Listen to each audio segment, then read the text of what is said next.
जय हिंद दोस्तों।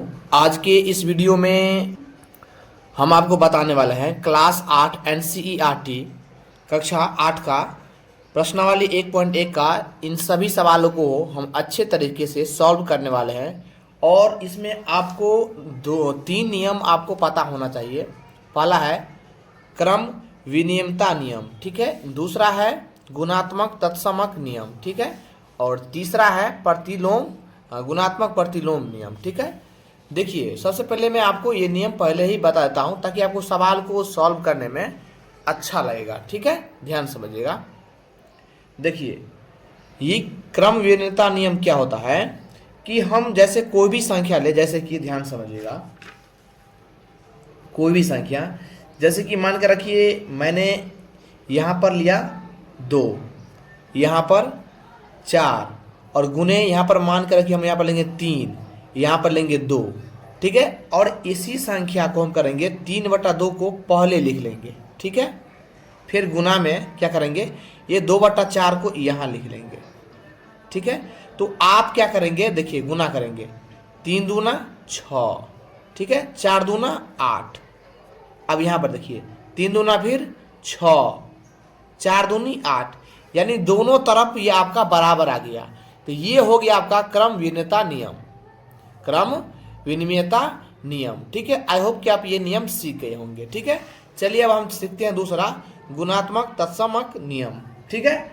अब ध्यान समझिएगा, इसमें क्या होता है कि आप किसी भी संख्या को, ध्यान समझिएगा, किसी भी संख्या को 1 से गुना करने के बाद, ठीक है, 1 से गुना करने के बाद दोनों का मान 1 हो। जैसे मान कर रखिए 4/2 गुने 1, ठीक है, बराबर 3।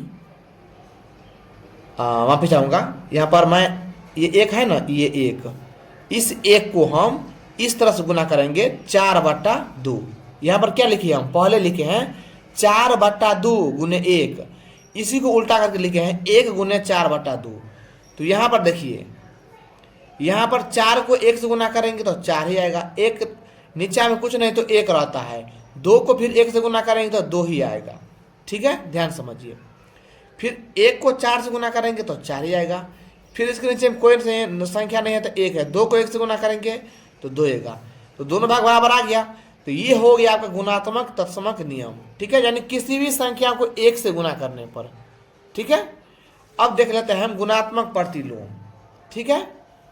जैसे मान के रखिए 20 बट्टा, जैसे यहाँ पर -2 है, ठीक है, गुने, अब इसी को हम उल्टा करके लिखेंगे, मान के रखिए -2 गुने 20, प्रतिलोम का मतलब उल्टा कर देंगे, बराबर हमें 1 लाना है, ठीक है। तो हम क्या करेंगे, ये -2 से -2 कट जाएगा, ये 20 से 20 कट जाएगा, तो यहाँ पर 1 बचेगा, तो 1 बराबर 1 आ गया, तो दोनों तरफ समान आ गया। तो गुणात्मक प्रतिलोम ऐसे ही बनता है, इसको उल्टा दीजिएगा संख्या को। तो आई होप कि आप दोनों नियम आप समझ गए होंगे, तो आपको सवाल को बनाने में बहुत ही आसान लगेगा, ठीक है। चलिए हम आपको अब सवाल की ओर चलते हैं, ठीक है। यहाँ पर 4 सवाल दिया हुआ है, 3 सवाल इसमें और 2 सवाल इसमें दिया हुआ है, ठीक है। यहाँ पर लिखा है निम्नलिखित प्रत्येक में गुणन के अंतर्गत उपयोग किए गए गुण धर्म का गुण का नाम लिखिए, ठीक है। तो यहाँ पर पहला सवाल है, हमने यहाँ पर पहला सवाल नोट कर लिया है, इसको हम सॉल्व करते हैं। देखिए, अब देखिए हम आपको पहले जाते हैं, यहाँ पर कुछ नहीं तो समझिए 1 है, यहाँ पर कुछ नहीं, नीचे में समझिए 1 है, ठीक है। ध्यान समझिए, -4 को 1 से गुना करेंगे तो -4 आएगा, बटा 5 को 1 से गुना करेंगे तो 5 ही आएगा, बराबर। ध्यान समझिएगा, अब देखिए फिर -4 को 1 से गुना करेंगे तो -4 ही आएगा, ठीक है। 5 को 1 से गुना करेंगे तो 5 ही आएगा, तो दोनों भाग बराबर हो गया। तो ये किसका नियम हुआ, मैंने आपको बताया था, ये किसका नियम हुआ, क्रम, ये किसका नियम हो जाएगा, ध्यान समझिएगा, ये हो गया आपका ये हो गया आपका गुणात्मक तत्सम नियम, यानी किसी भी संख्या को 1 से गुना करते हैं। देखिए, किसी भी संख्या को 1 से गुना किए थे तो ये हो गया था गुणात्मक तत्सम नियम, ठीक है। तो हम यहाँ पर लिखेंगे, क्योंकि यहाँ पर भी 1 से ही गुना हुआ है, तो यहाँ पर हम लिखेंगे इसलिए, ध्यान समझिएगा, यहां पे लेंगे, इसलिए यह गुणात्मक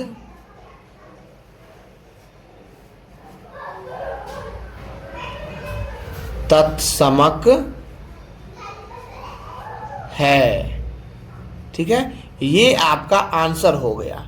ठीक है, अब चलते हैं दूसरा क्वेश्चन की ओर। तो दूसरा क्वेश्चन है, ध्यान समझिए।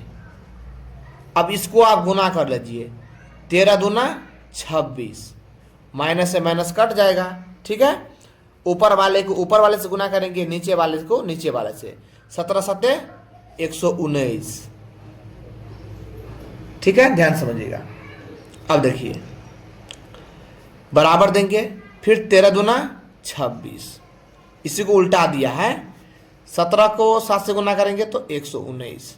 तो ये दोनों बराबर आ गया। देखिए, मैं आपको नियम बताया था, दोनों भाग बराबर आ गया। देख सकते हैं, दोनों भाग, जैसे 2/4 था गुने 3/2, ठीक इसी को उल्टा दिया था। तो दोनों गुना करने पर एक जैसा आया था। तो ये क्या हुआ, क्रम विनियमितता नियम। ठीक है, तो हम यहाँ पर लिख देंगे आसानी से, इसलिए यह क्रम विनियमितता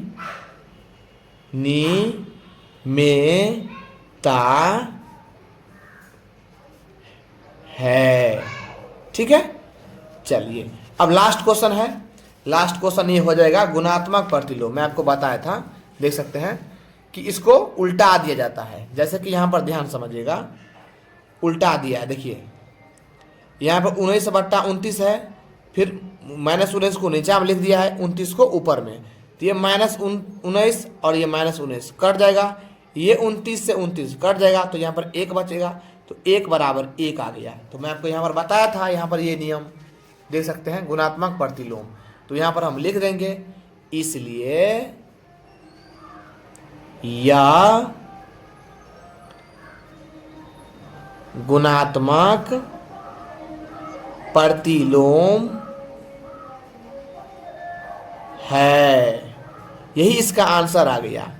अब लास्ट क्वेश्चन है आपका, ध्यान समझिएगा, दूसरा क्वेश्चन है। ठीक है, इन क्वेश्चन में आपको कहीं दिक्कत लगा हो कि सर हम नहीं समझे हैं, तो आप मुझे कमेंट बताइएगा, मैं आपको रिप्लाई दूंगा। ठीक है, अब हम लास्ट क्वेश्चन आपको बता देते हैं। ठीक है, ध्यान समझिए। यहाँ पर है, बताइए कौन सा गुणधर्म की सहायता से आप इतना इतना को इतना इतना के रूप में अभिकलन करेंगे। तो मैं आपको एक नियम और बता देता हूं।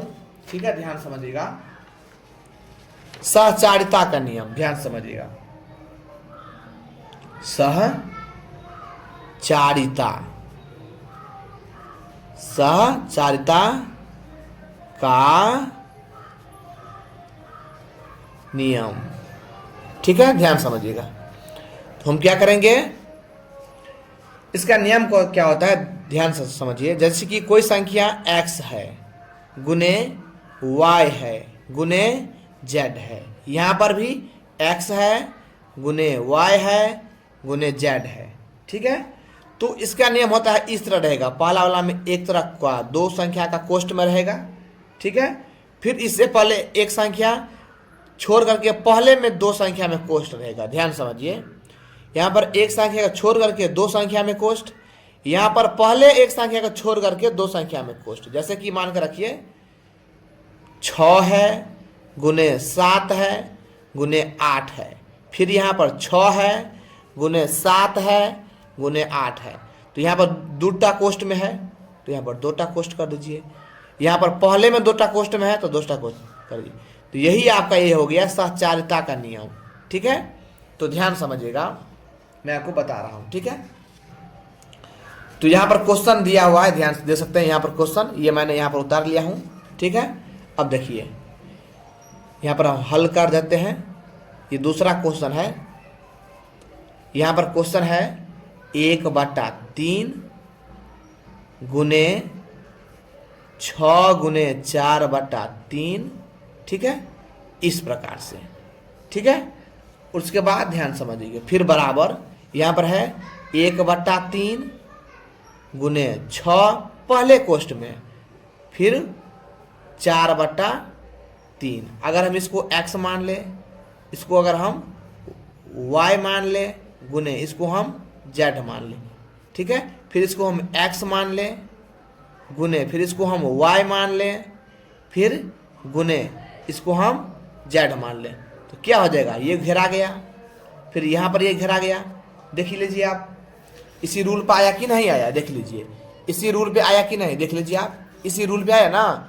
ये हो जाएगा आपका सहचारिता नियम, सहचारिता नियम, ठीक है। यही इसका आंसर आ गया। आई होप कि ये सवाल आप समझ गए होंगे। वीडियो अच्छा लगा हो तो लाइक करना, अगर आपको लगा कि ये सवाल मेरे लिए उपयोग है तो चैनल को सब्सक्राइब जरूर करना। मिलते हैं अगले वीडियो में, तब तक जय हिंद जय भारत।